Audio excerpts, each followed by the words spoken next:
My brother exploited me for 2 years, sabotaged my career, and slandered me when I left. Now I'm suing him, and it's clear my parents never loved me because they are on his side. Posted by u/C++ 2017. I previously deleted the post just to be safe, but here's a summary. After I, 27M, earned a degree in computer science, my brother, 41M, and his 2 partners recruited me to work for them during the summer. They wanted me to set up the infrastructure for their new company in finance and investments. One summer turned into 2 years of unpaid work as a secretary, receptionist, systems technician, personal assistant, accountant, and research analyst. They paid me about 4 or 5 times, totaling around $7,000 to $8,000 over 2 years. When I left to start grad school, they were upset that I wouldn't stay. Later, when I finished grad school and included them on my resume, they lied to prospective employers about me. They denied that I had worked for them and claimed I was trying to use my brother's name to get ahead. They even accused me of visiting their office and sexually harassing female employees who didn't even exist. When I called them to confront them about it, they, including my brother, just laughed and said I was getting what I deserved. It was kind of like, that's what you get when you screw with us. My counselor, along with some other people from school, including my headhunter, helped me get a job. However, I had to sue my brother and his partners for slander and other issues. When they were served, my brother called to laugh about the lawsuit, but now they're scared. My brother has been using my dad to pressure me into dropping the lawsuit and sitting down with them to work something out. My dad dismissed the situation as just a little big brother bullying little brother nonsense and demanded that I drop the lawsuit. He and my mom even uninvited me from Thanksgiving at their house. My mom has mostly tried to stay out of it, but I could tell this has been really hard for her. There's very little to update legally regarding the lawsuit, but I had a laptop containing lists of clients that my brother and his partners stole from their previous employers before starting their company. I initially hesitated to turn those files over to my attorney because things are already bad enough for them. However, my girlfriend strongly disagreed. She thinks I should just let them face the consequences and crush them. On the 9th, I called my attorney, informed him about the files, and dropped them off at his firm. The next day, on the 10th, I got an urgent call from his firm asking me to come in immediately. When I arrived, my attorney explained that the files would be turned over to the U.S. Attorney's office, meaning it's out of our hands now. He also brought up my parents. He had spoken to my dad and described him as a world-class prick. My attorney told me they plan to subpoena both of my parents to testify at a deposition and likely at trial if it gets that far. He advised me to prepare myself for what my parents might say about me. He made it clear that there's no turning back now. Since I didn't pay anything for my attorney to take this case, his firm is heavily financially invested, so they're essentially calling the shots at this point. I think my attorney believes I'm weak or that I'll want to back off or go easy on my family. He even told me outright that he knows my family will weaken me. I think he underestimates me. Regardless, he advised me to brace myself for the heat my dad will bring. I told him I have 2 older sisters on my side and that my mother is mostly neutral. He assured me, though, that my mother is absolutely not neutral. He just told me to prepare for anything. Then I got phone calls from both of my sisters, who live about 300 miles away. They were disgusted with my dad's and my brother's behavior and had initially told me they were 100% behind me. However, now they've uninvited my girlfriend and me from seeing them and their children this Christmas. They said they love me but believe I need to back off the lawsuit. This was a bit of a shock. It didn't crush me, but it wasn't easy to hear. They told me they won't be contacting me anymore, and they asked me not to contact them either, saying they have their reasons. They both cried during the calls, but I stayed calm. They also emailed my girlfriend to let her know that we were uninvited from their homes for Christmas. In response, my girlfriend sent them a very scathing reply. While I wish she hadn't sent it, it's ultimately her decision how she handles the situation. Things with my dad are getting a little out of control. He confronted my girlfriend and me outside the house of a family friend who had invited us over for a holiday get-together on Sunday night. The situation got heated, and I said some things that were probably below the belt. I could tell they affected him, his eyes watered, and he was trying not to cry. Then my girlfriend jumped in and laid into him, much like she did with my sisters. She's clearly on a roll right now, and the gloves have come off for her. My mom stayed in my dad's truck the whole time, just watching. I don't think she could hear what was being said. For now, there's nothing else happening, but the tension is definitely high. Oh, one other thing, my attorney told me that my brother and his partners have already closed their business. They went under. They've also filed some puzzling and contradictory responses to our lawsuit, which surprises me because my brother is usually smarter than that. Now they've changed attorneys and retained a reputable firm.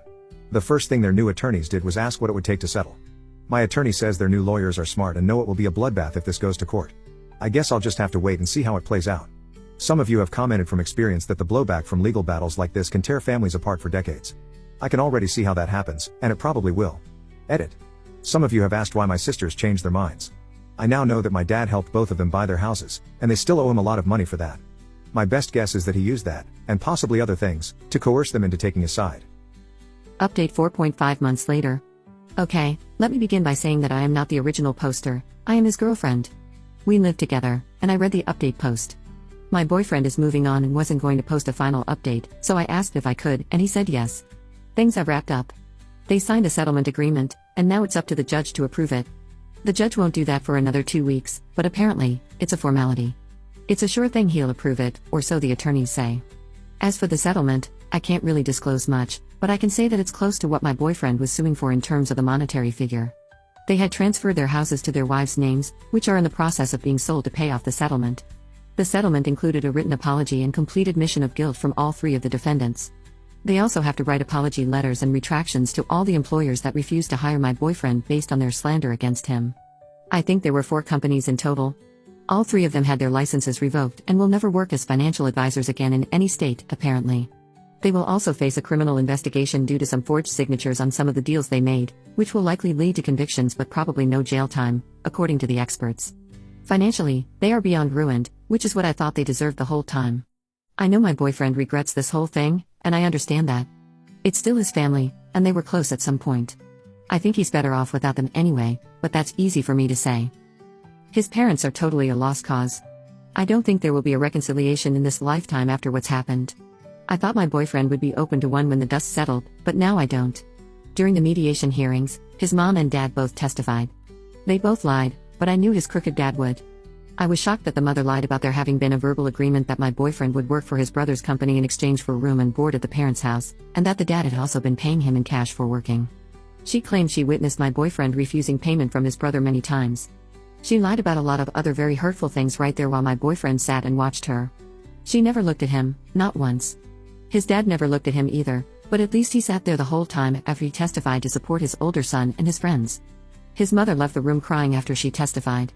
I was not shocked that she testified because the attorney had said she might, but I was extremely shocked by the horrible things she said about my boyfriend. She will someday regret doing that to her son.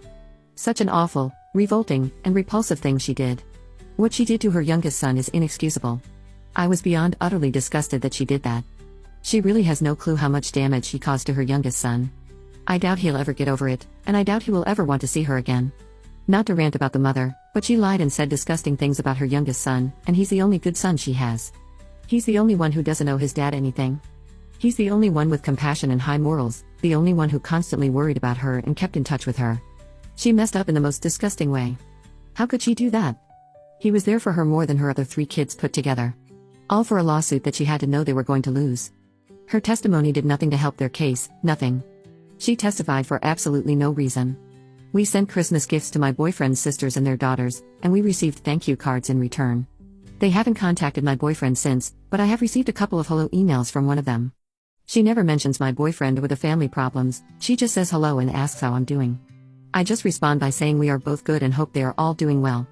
I'm not sure where this will go, but it's a small step on what seems like a long road before they are allowed by their father to reconcile with their brother, or until they have the courage to do so without their dad's blessing. I think they are both too embarrassed to contact my boyfriend directly. I can sense that they are trying to find a way that will eventually lead them to him. I think they just need to contact him, but that's not my decision. I keep looking at this from my perspective. My family is really close, so it's hard to watch what's going on with his family. I just think, what the hell? Why do you do this to each other? But that's just how it is. Just to be clear, I knew very early on that my boyfriend's parents were toxic. I initially just wanted him to cut all ties with them. The way they sided with the older brother, knowing how he tried to destroy his own little brother's career, told me a lot. I wished back then that my boyfriend would just disown them, but I knew that was unrealistic at the time. I knew I was emotional, and I backed off when I saw how stressed my boyfriend was. But things escalated, and now I think my boyfriend's mom has dealt a death blow to any chance of reconciliation. I'm not just saying that because I'm against it. I'm not for it, and I'm disgusted with her. But I can see the damage she did up close. I'm afraid he may never forgive her. She just went overboard in such a horrible way. I have been talking to my dad about this the whole time, and everything has turned out exactly the way he said it would. Everybody, all parties, are destroyed. It's like a bomb went off, and everybody got hit.